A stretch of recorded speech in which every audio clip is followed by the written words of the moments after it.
أول ما الأم بتعرف ابنها عنده توحد بعد كده بتدور على سؤال مهم جدا: هل ابني التوحد عنده خفيف ولا شديد ولا متوسط، ولا إيه نسبة التوحد عند ابني؟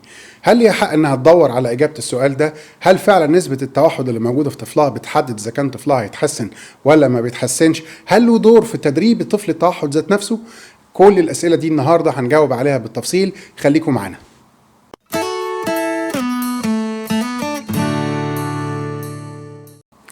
اهلا وسهلا بيكم في حلقه جديده من كلامي اونلاين. معاكم دكتور احمد عبد الخالق. النهارده هنناقش موضوع نسبه التوحد.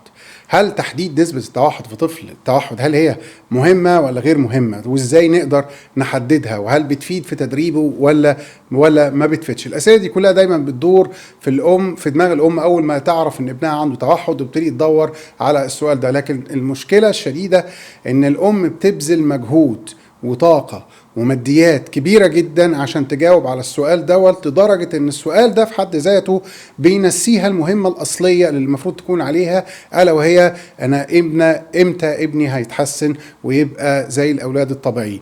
وللأسف الشديد أنا بشوف أمهات يعني بتروح من دكتور لدكتور، من مركز لمركز، هنا وهنا وهنا وهنا، وبتبذل مجهود ضخم جدا في القصة ديت، هي وسايبة بيتها وجوزها معاها والولد معاها، وبتبذل مجهود كبير واختبارات كتير جدا عشان تعرف الإجابة. ولكن هي كل مرة بتروح بتعمل كشف أو بتعمل تقييم للولد، أحيانا النتيجة بتبقى مختلفة من مكان لمكان. فيعني اللي أنا عاوز أقوله لكل الأمهات: نسبة التوحد يعني مش حاجة مهمة لدرجة ان انت تركزي كل تفكيرك عليها وتنسي الهدف الاصلي اللي موجود معاكي، وهو امتى ابني هيتحسن. عشان كده رجاء اوعي تركزي في القصة دي، يعني عرفتيها ما عرفتهاش، الموضوع مش مهم قوي، المهم امتى ابنك هيتحسن. طيب ماشي، ببساطة شديدة عشان ما تتعبيش نفسك أنا هحاول أبسطها، يمكن الكلام ده مش علمي قوي، بحاول بأبسطه بقدر الإمكان. إيه الفرق بين الثلاثة؟ التوحد الشديد والتوحد المتوسط والتوحد الخفيف. الفروقات ما بينهم تكمن في كلمة واحدة، وهي مستوى التواصل فقط لا غير. بمعنى ايه؟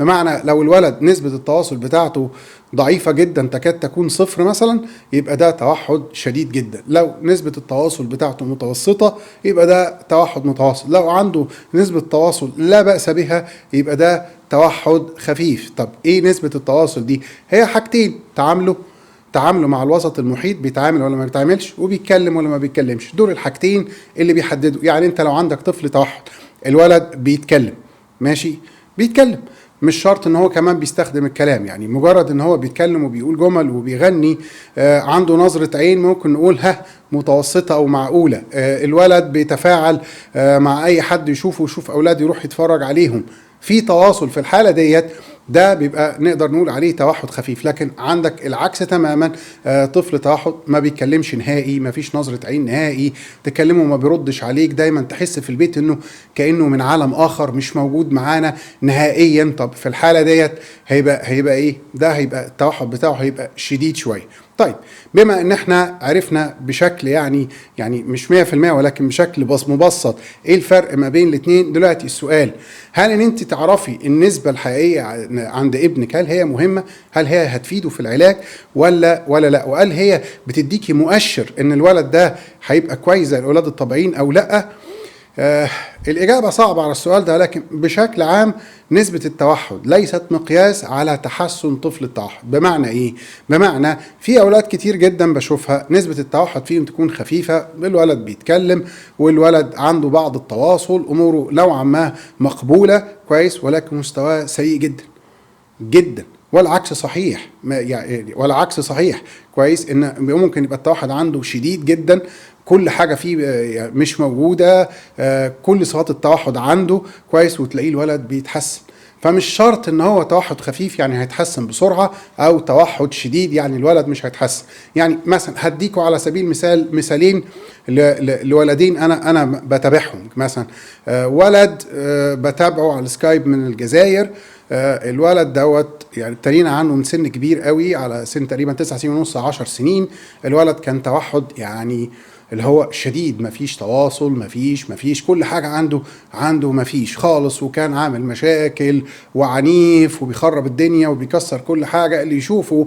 خلاص الحالة صعبة جدا كويس. لكن الأم، وارجع احط على الام دي 1000 خط، الام اشتغلت معاه كويس، اتحط لها الخطه المظبوطه، الام اشتغلت بشكل قوي جدا معاه كويس. في 10 شهور الولد كانت امه بتقدم له في مدرسه، كلامه اتحسن، بيجاوب على جمل، بيجاوب على الاسئله، بيديكي جمل، بيعرف يطلب، بيعرف يروح يشتري الحاجه لوحده، بيتكلم لغتين، تعلم عربي وتعلم فرنساوي كويس، واداؤه بقى ممتاز، ومحدش بقى عارف ان هو عنده توحد. انا نفسي كنت سعيد جدا بالنتيجه دي، ومن هنا اقول للامهات الجزائريات يعني تحيه خاصه ليكم، لانه فعلا يعني الاصرار عندهم بيبقى عالي جدا جدا جدا جدا، والعزيمه عندهم قويه جدا. والعكس صحيح، عندي برضو ولد عنده 9 سنين، الولد دوت بيتكلم، تكلمه يقدر يعمل معاك حوار كويس، عنده شوية صفات توحد ولكن سلوكه من أسوأ ما يكون. الولد يعني بيطلع الأول مش على الفصل، الولد طالع الأول على المدرسة، درجاته كلها 100%، لكن تعال شوف سلوكه عامل ازاي، محدش قادر يسيطر عليه، جايبين له شادو تيتشر. تخيل واحد طالع الاول على المدرسه جايبين له شادو تيتشر كويس، قاعده معاه اللي هي معلمه ظل. الولد بيقوم يمشي لهم على الترابيزات، الطاولات بتاعه الفصل، يضرب زمايله، يضرب المدرسه ذات نفسها، يخش على مكتب المدير يرمي الحاجات اللي موجوده فيه، يشتم المدرسه.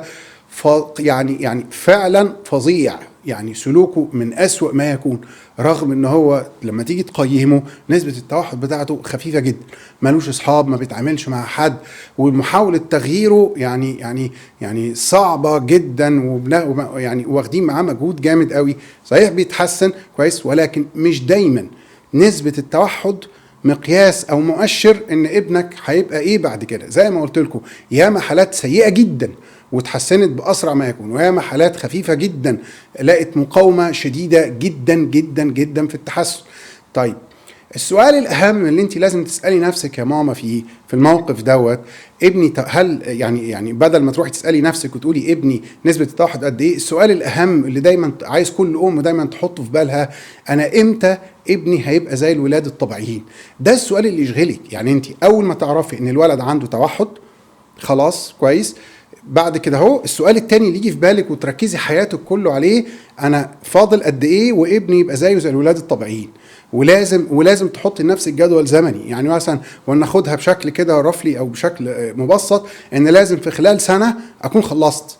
ماشي، الولد لازم يكون بيتكلم، لازم بيتعامل، لازم يروح مدرسة، لازم يتعامل مع الناس، لازم يعرف أدبيات التعامل مع الناس، وتحطي لنفسك هدف ولازم تمشي عليه.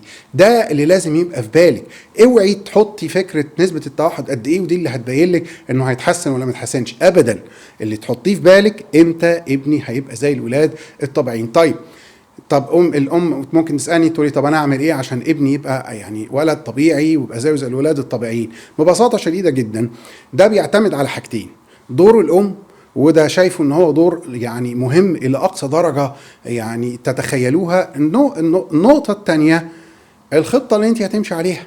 بمعنى ايه؟ لو انت مثلا بتتابعي مع مركز والمركز حاطط خطه كويسه بيمشوا مع الولد بيها، ومديكي كمان خطه ليكي انت بتدربيها في البيت، وشايفه ابنك كل شهر بيفرق عن الشهر اللي قبله، واخد خطوات خطوه ورا خطوه ورا خطوه، وكل شهر فعلا بيبقى فيه نتيجه والولد بياخد خطوه لقدام، يبقى انت ماشيه كويس، وان شاء الله في خلال سنه الوضع هيبقى اكثر من ممتاز.